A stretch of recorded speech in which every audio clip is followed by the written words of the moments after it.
مرحبا أصدقائي، كيفكن؟ وصفتنا اليوم صعبة أشوفها طيبة لذيذة وصحية من طرف الطريقة. تابعوا الفيديو.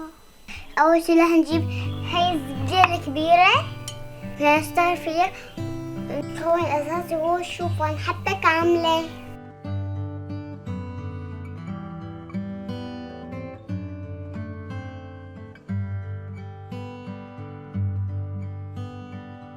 المكون الثاني هو السمسم الني. هاي بروشة نقعناها بالمي لا تنفش.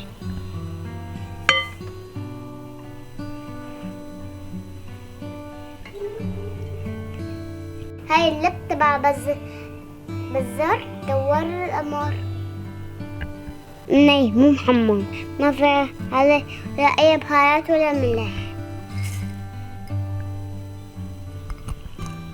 حركات مع بعض.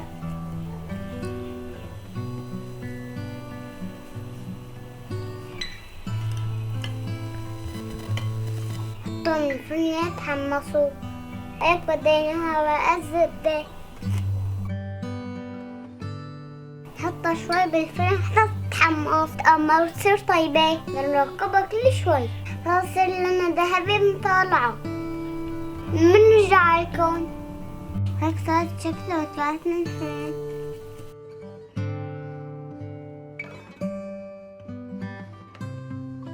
هلا جبنا التين مجفف قطعناه. هلا بدنا نحطه. هدول 3 معالق كبار عسل.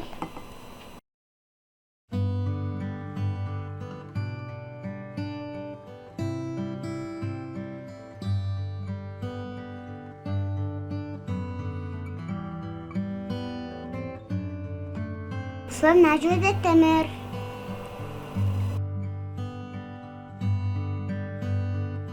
آخر شي حبة بركة.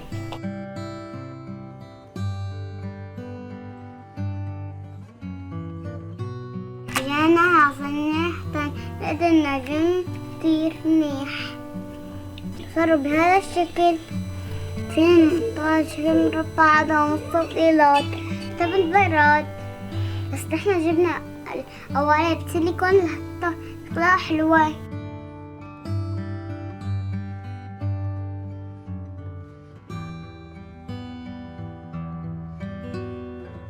هذا أنا هنحطها فيه تو نرجع لكم.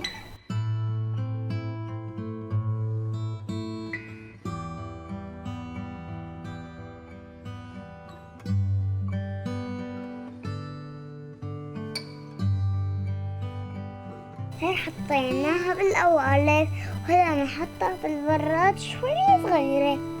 بعدها بنرجع لكم. طازة بالبراد طلعناها صارت جاهزة.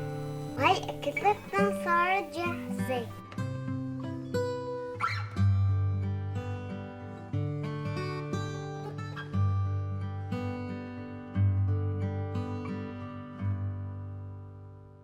هيك كان فيديو اليوم.